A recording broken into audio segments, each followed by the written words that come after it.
कभी सोचा है कि भारत की धरती पर जो 12 ज्योतिर्लिंग हैं, वो सिर्फ हजारों साल पुराने मंदिर नहीं हैं। असल में वो उस पहली ब्रह्मांडीय आग के टुकड़े हैं जो आज भी जिंदा हैं, धड़क रहे हैं। चलिए आज समय के उस पार चलते हैं जहां से सब कुछ शुरू हुआ था।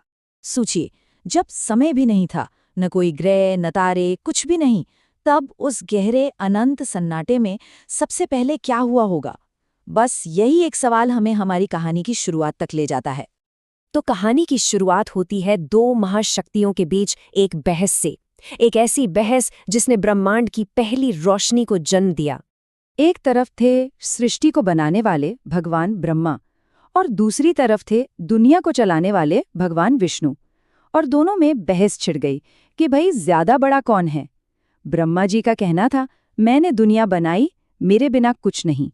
तो विष्णु जी ने जवाब दिया, ठीक है, पर मेरे बिना तुम्हारी बनाई दुनिया एक पल भी नहीं टिक सकती। और जब ये बहस अपनी चरम पर थी, तो अचानक उस सन्नाटे को चीरती हुई एक जोरदार गर्जना हुई और दोनों के बीच आग का एक ऐसा खंभा प्रकट हुआ जिसका न कोई अंत था न कोई शुरुआत। उसकी चमक करोड़ों सूर्यों से भी ज्यादा थी। यही था ब्रह्मांड का पहला ज्योतिर्लिंग, भगवान शिव का निराकार रूप। उस आग के स्तंभ से एक आवाज गूंजी, जो भी इसका सिरा खोज लेगा वही सबसे बड़ा कहलाएगा। बस फिर क्या था, ब्रह्मा जी ने हंस का रूप लिया और ऊपर की ओर उड़ चले, और विष्णु जी ने वराह का रूप धारण किया और नीचे पाताल की गहराइयों में उतर गए। सालों बाद विष्णु जी ने लौटकर अपनी हार मान ली, लेकिन ब्रह्मा जी ने अपने अहंकार में आकर झूठ बोल दिया कि उन्हें शिखर मिल गया है, और केतकी के फूल को अपना झूठा गवाह बना लिया। बस इसी झूठ पर शिव अपने असली रौद्र रूप में प्रकट हुए और ब्रह्मा जी को श्राप दिया कि धरती पर उनकी कभी पूजा नहीं होगी। और तब शिव ने ये घोषणा की, उन्होंने बताया कि ये आग का स्तंभ मेरा ही रूप है, और जब जब जहां जहां मेरा ये अनंत प्रकाश दया और प्रेम की वजह से धरती को छुएगा, वहां वहां एक ज्योतिर्लिंग पैदा होगा। तो इस एक घटना के बाद शिव की वो दिव्य रोशनी जमीन पर उतरने लगी, कभी रहम बनकर तो कभी कहर बनकर। सबसे पहले ये रोशनी पहुंची गुजरात के समंदर किनारे, जहां चंद्रदेव यानी हमारे चांद मौत के श्राप से धीरे धीरे खत्म हो रहे थे। उन्हें अपनी सुंदरता पर इतना घमंड हो गया था कि प्रजापति दक्ष ने उन्हें खत्म हो जाने का श्राप दे दिया। तब शिव ने दया करके उस श्राप को बदला और वहीं से चांद के घटने और बढ़ने का सिलसिला शुरू हुआ, और शिव वहां सोमनाथ के रूप में हमेशा के लिए बस गए। अगली कहानी है माँ बाप के प्यार की। जब कार्तिकेय अपने छोटे भाई गणेश की शादी होने से नाराज होकर कैलाश छोड़कर चले गए, तो शिव और पार्वती उन्हें मनाने श्रीशैलम की पहाड़ियों पर पहुंचे। उनके इसी प्यार और उस मिलाप ने उस जगह को इतना पवित्र कर दिया कि वहां मल्लिकार्जुन ज्योतिर्लिंग की स्थापना हुई। लेकिन जैसा मैंने कहा, शिव सिर्फ प्यार और दया नहीं है, उनका एक और रूप है। प्राचीन अवंती नगरी, जिसे आज हम उज्जैन कहते हैं, वहां दूषण नाम के एक भयानक राक्षस ने हमला कर दिया। उसने खुलेआम ऐलान कर दिया, आज से इस शहर में सिर्फ मेरी पूजा होगी। जिसने भी शिव का नाम लिया उसका सिर धड़ से अलग कर दिया जाएगा। और जैसे ही दूषण ने शिव भक्तों पर अपनी तलवार उठाई, एक जोरदार धमाके के साथ उज्जैन की धरती फट गई और उस जमीन के अंदर से खुद महाकाल प्रकट हुए।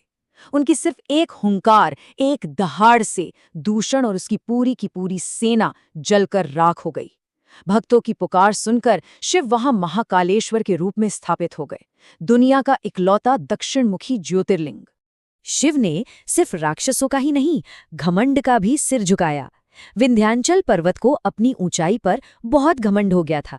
जब नारद मुनि ने उसे बताया कि सुमेरु पर्वत तो तुमसे भी ऊंचा है, तो उसका अहंकार टूट गया।